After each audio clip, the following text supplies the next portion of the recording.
Hello YouTube, EmoGuy75 here with a review of my JG A2. Not really a whole lot to say about the gun. Well, maybe I do have quite a little bit to say. Well, as far as functions of a guns go, of these particular guns go, you should know, safety here, trigger, of course, disassembly button, but, I just want to say a few other things. This gun is a stock JG, but it, in my opinion, is much more worth the money than the Classic Army is. Maybe the plastic isn't exactly the same.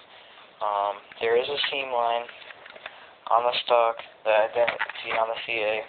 Didn't really examine the CA a lot, but I have held them both. They both do feel very similar. But JG does cut a few corners, and I'm willing to sacrifice those things to get I did sacrifice the Classic Army, whatever they do better than JG, to get this gun cheaper. Do not know the exact price point of this gun, but it is under $200. Well, to start off, one of the things that I noticed, this is all metal here, of course.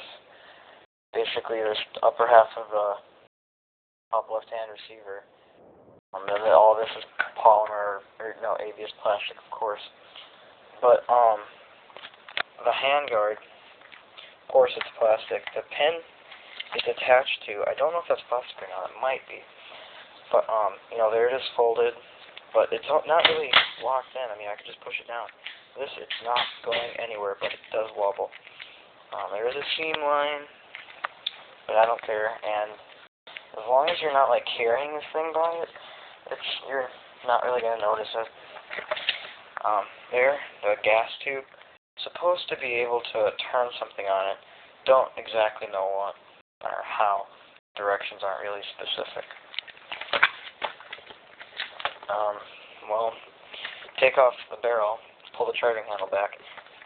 Well, this might just be my charging handle, but sometimes it gets stuck there. The charging handle is just the slightest bit cheap. There's a seam line on that too. Not that it matters. For purely cosmetic, and boy, I like using it. Well, take out the barrel. This is actually plastic. You could see the seam line. Tap it, you could feel the plastic.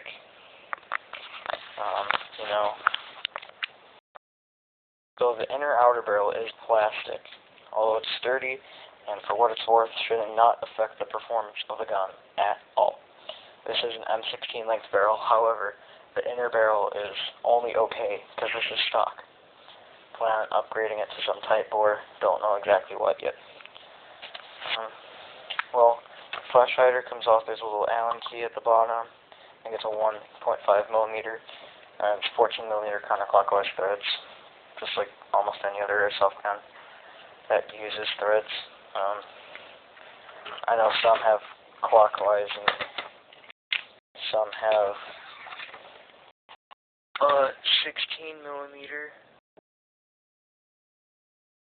Well, YouTube, I haven't had this happen to me before, but now we're going to learn how to put this button back in. This is the button to take that, yeah.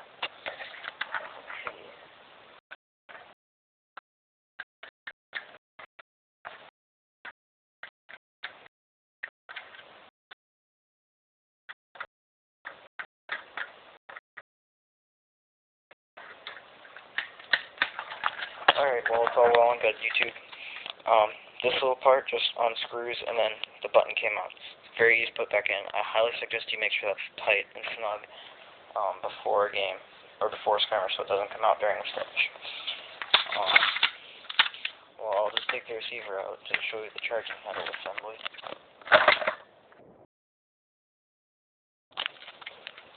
As you can see there, or you might not be able to see it, but there's actually two tubes.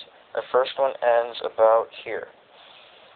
and it's just a hollow tube, so that's why the charging handle really isn't that strong. And see, it's kind of stuck there, so you have to just wiggle it into place so the barrel doesn't come off. Well, this rod is made of metal. This is plastic. What's that?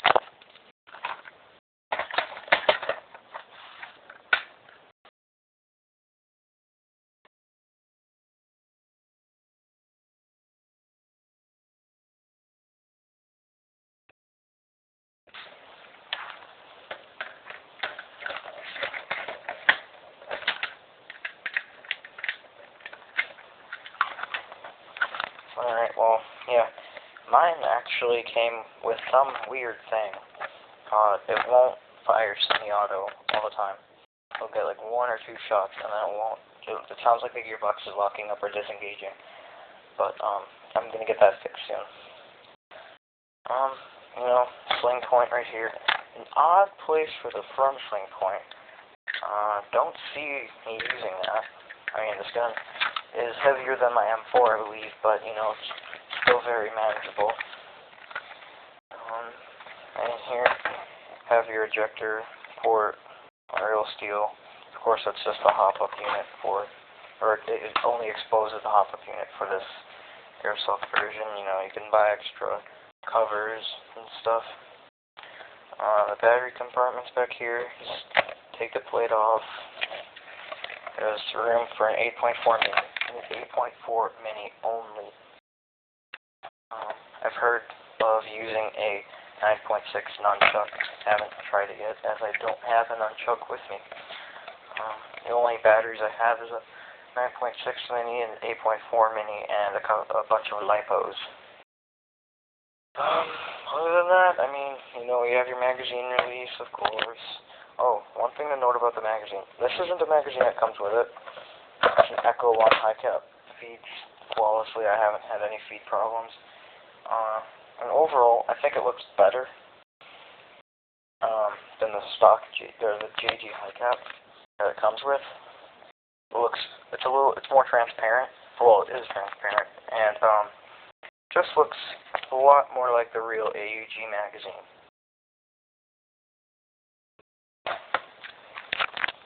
Here I have the JG high cap that it came with. If it's not one, then there's no battery in this gun. So yeah, it still looks good. It's just the other one looks more realistic. And then one thing to note about the magazine. I took this for granted on my M4 magazines, and this kind of makes it a pain. When you push the door shut, there's not really a positive click, but it's not going anywhere.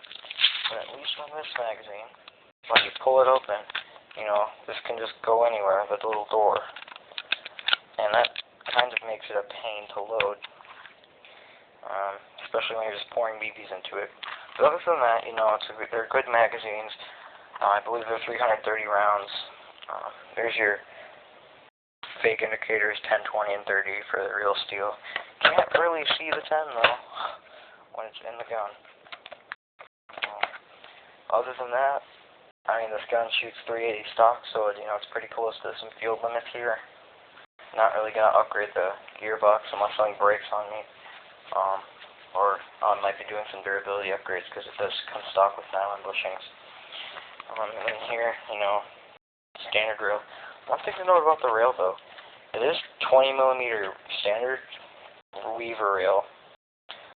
But it's skipped some.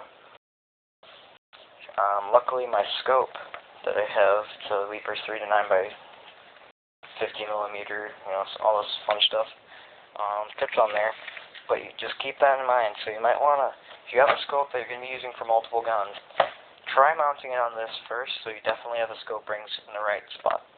Then you can just put it on any other gun. It has an RAS unit. And I will show you that in part 2.